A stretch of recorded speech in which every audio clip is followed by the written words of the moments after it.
Bienvenue sur la chaîne Salma Parenting Coach où je vous offre des outils concrets pour la vie familiale de tous les jours. Likez cette vidéo et suivez-moi sur ma chaîne YouTube.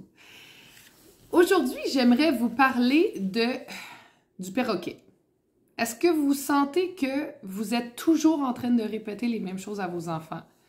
Range tes souliers, va prendre ton bain, brosse tes dents, habille-toi là, vite, on va être en retard. Continuellement. Ce qui est bien avec le fait d'être un perroquet, c'est qu'il n'y a rien de bien. Au contraire, c'est que l'enfant finit par attendre que son parent lui dise et lui répète et lui répète. Et parfois, ben, ça rentre dans une oreille puis ça sort de l'autre. Puis là, je vous explique un peu pourquoi. Dans cette capsule-là, il y a deux façons de pouvoir comprendre et faire passer nos messages. Dans la première, j'aimerais vous dire que chacun, on a un langage maternel. J'ai fait un atelier et je pourrais vous donner en référence la personne qui donne cet atelier-là sur le langage de communication. Il y a des gens qui vont parler un langage émotif, d'autres factuel avec les faits, d'autres vont être dans la réaction, certains sont dans l'opinion ou l'inaction. Chacun des langages ont des propriétés à chacune d'entre elles. Nos enfants ont leur langage et nous avons notre propre langage. Et là, je vous donne un seul exemple. J'ai 3 garçons avec 3 langages différents. Une consigne, aller mettre son pyjama. J'étais celle qui répétait « Va mettre ton pyjama, monte en haut, va le chercher, habille-toi, mets ton boxer, mets tes bas », sans arrêt. Après avoir eu cet atelier, j'ai tout de suite compris que quand je dis à Adam, qui est mon plus vieux, « Adam, dans 10 minutes, on va mettre notre pyjama », et il me dit « Oui, parfait, maman ». 2 minutes avant, « Adam, dans 2 minutes, on va mettre notre pyjama », « Oui, c'est parfait ». Il va aller mettre son pyjama parce que je l'ai situé dans le temps, c'est ce qu'il a besoin.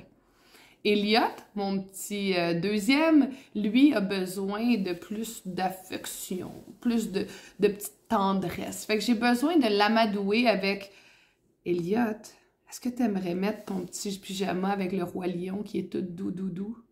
Ça te tente-tu d'aller le mettre? Ou tu voudrais mettre celui avec les lézards que tu t'es fait donner par ton ami Thomas? » À partir de là, j'ai capté son attention, je suis allée dans l'émotion. Il s'en va s'habiller sans problème. Mon petit dernier William, toujours encore à la recherche de son fameux langage, je crois qu'il est dans le langage d'opinion. William, il a tout un caractère dans cette maison et il veut s'affirmer. Donc pour William, ça va être « Aimerais-tu que papa ou maman viennent t'aider? » Si oui, il va nous le nommer. Et « Est-ce que tu aimerais mettre ton pyjama avant ou après le film? » Exemple. Parce que pour moi, qu'il le mette avant ou qu'il le mette après, ça ne change pas grand-chose. Il a fait un choix, il a donné son opinion.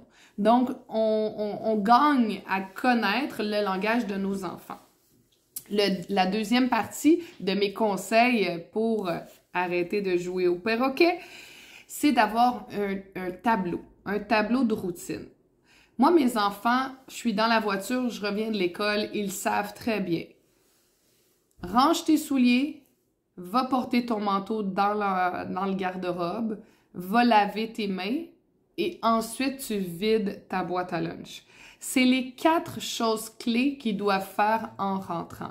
Pour vous, ça pourrait être autre chose. Sors tes devoirs, va laver tes mains. Il pourrait y avoir d'autres étapes, mais ces 4 étapes-là, pour nous, sont bien ancrées. Même chose pour le soir de la routine. Il y a des étapes à faire lors de la routine du bain. Donc, c'est d'avoir un tableau puis de les définir avec nos enfants. Ils pourraient même participer à faire leur propre tableau et comme ça, ils pourraient se sentir inclus dans le processus de leur étape de retour d'école ou d'aller faire la routine du dodo. Donc, j'espère que tous ces outils vous ont bien aidé. N'hésitez pas à liker encore mon vidéo et de me suivre. On se revoit bientôt. Bonne journée!